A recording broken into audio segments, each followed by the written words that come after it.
Hello! Hello, everybody! Welcome to the November Ace Q&A, where we take questions about Crowfall from you, and we do our best to answer them. Why don't we get started? Are you ready? Okay, what's our questions this time? It sounded like we had some pretty good ones.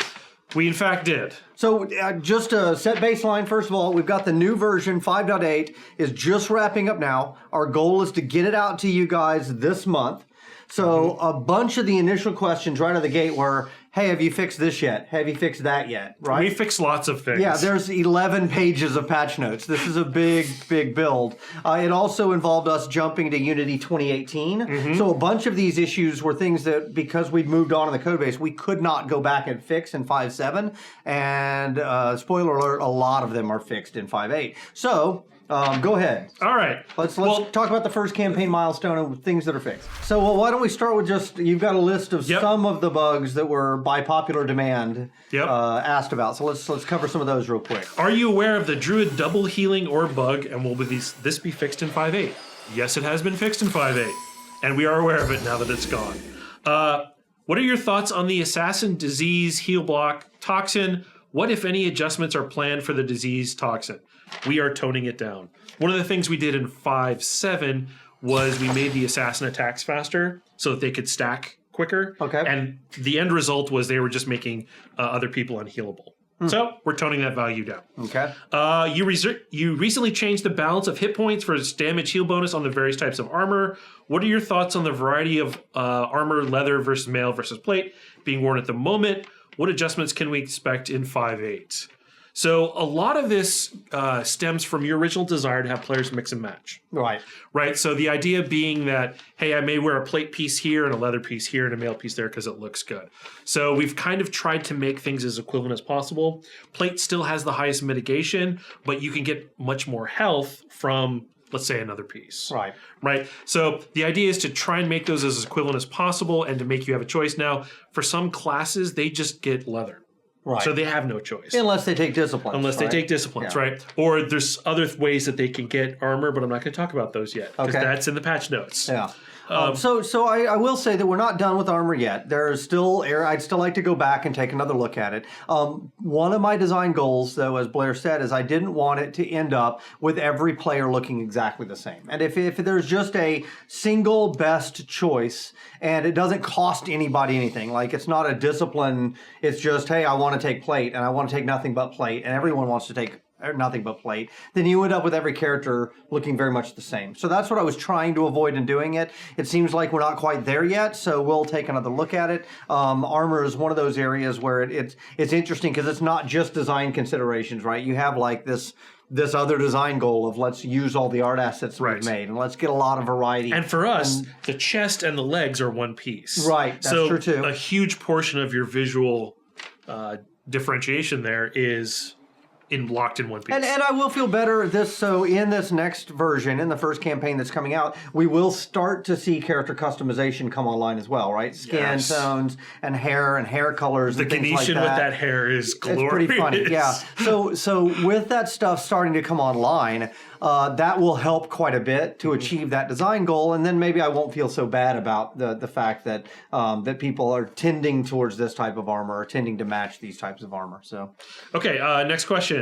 Have you considered splitting the blacksmith profession into armorsmith and weaponsmith so the breadth of the profession will be more similar? We've talked about this a lot. So I personally have been a fan historically of splitting up weaponsmith and armorsmith, and you've usually pushed back on it. Right. So explain your reasoning so that I and the audience can mock you. It wasn't big enough to give them each their own thing. So that's your fear, is weaponsmith is not big enough, right? The soup would be too thin at that point. Right. If we said weaponsmith, it's too thin, and then if it was armor, that soup would be too thin. Right. And that's my big fear is there will always be something if they're combined because you have... It's like 1.5 recipes. It's not quite 2x the recipes of another profession. Okay. And that's ultimately the challenge is I want them to feel like a full profession and not also obligated so that I have to take both of these disciplines to get all the recipes when recipes come from disciplines. Yeah. Right. So it would be they wouldn't feel as good as the other crafting professions, basically. Now, have we actually told them that we're moving recipes? No, we haven't. Okay, well, there you go. There's a bit of a spoiler then. Yeah, I showed that we could do it in a live update 2 months ago. Okay, but we actually hadn't pulled the trigger on it. The thing is, I'm joking about and telling you this now. However, this is a small piece of a much bigger reveal. So before you jump immediately to assumptions about how it may or may not work, I'll go ahead and give you the warning that there's some pretty significant changes coming in this milestone that will dramatically change your opinion. Not to say you still won't hate it. Some of you will love it. Some of you will hate it. But it may not be the same list of people that love it and hate it once you know all the pieces. So and they will hate different things. Yeah, absolutely, of course. So now that's coming. So get ready because there's some pretty significant changes on the horizon. Okay, what if any adjustments can we expect to Fey Dodge Glide in 5.8? Nothing significant, but hopefully with... Does it work? It works. That's good. However, it will work even better when the next piece that they saw a little bit of on test comes to life. Which is character controller updates. All right, Todd mentioned it, so all right. We've talked about it some. So we actually have a lot of effort going in right now on the way the game feels and also on performance, both client and server performance. We have hired additional engineers specifically to work on kind of the core technology of the game, and those are areas that fall within core technology. So we'll start to see some of the payoff of that here in this next build, and we'll start to see a lot more of it as we move further into alpha. Yes, so the character should feel and move a whole lot better, and executing power should feel a whole lot snappier. Hopefully. That's the goal there. Okay, when can we expect critical defense to not impact friendly heals? Well, in 5.8. Is it fixed? We actually rewrote the entire way critical hits work. Okay. And now there's critical hit, and now there's critical hit healing, and there's modifiers to both critical hit and critical healing. Oh, and another great little kind of minor point in this version is the details page when you bring it up on the character sheet. Yeah. The things actually make sense now, right? Like before there was no formatting, so it would just say like critical hit 7.38592, right. And that's all it said. Now it'll say critical hit chance. If you mouse over it, it tells you what the hell that is, and it'll say 7.35% or whatever. So there's a lot of cleanup that's actually coming. We got a lot of real nice that will be really nice. That will actually, I think, a lot of those things that you guys have been curious about, like I don't know what this means or how it works. A lot of that will be now elucidated. So that's pretty impactful. Yeah. Actually. So you'll be able to know what's going on, and also as part of this critical.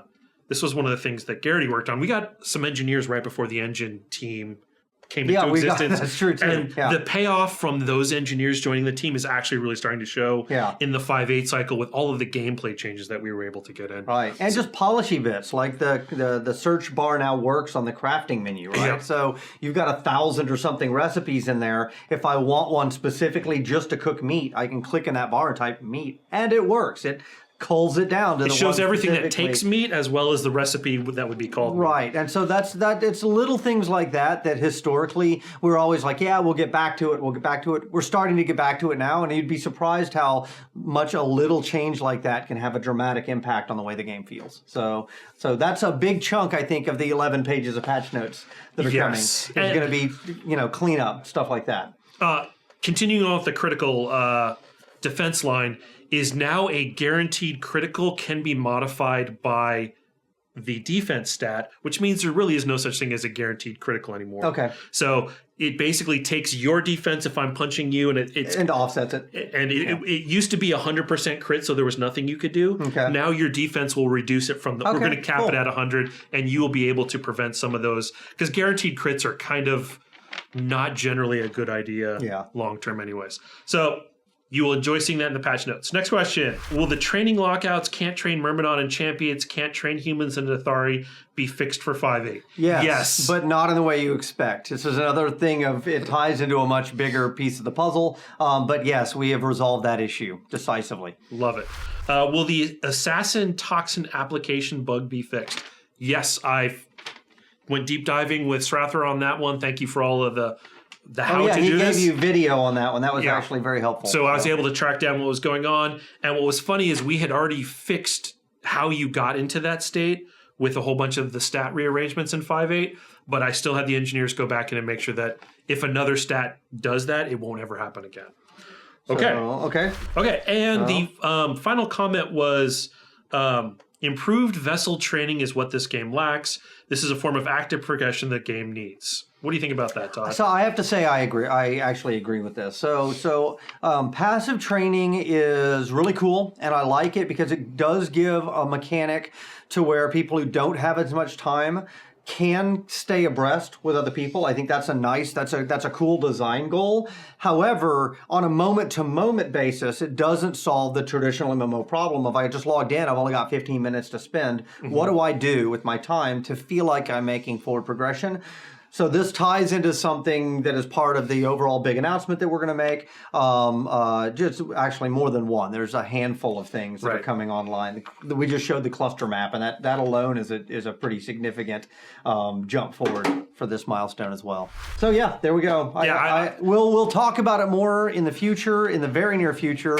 But yes, I agree with you. We do need some active progression added to the game as well. And that's pretty much where it for this month? That's our best questions. All right. That's very good. Thank you guys very much for the questions. Keep them coming as always. And I can't wait to see the feedback from the 5.8. Oh, I know. It's going to be insane. So first campaign milestone is coming very soon. So get ready for it. Can't wait to be see pretty you. Cool. All right. See you guys. See you next month.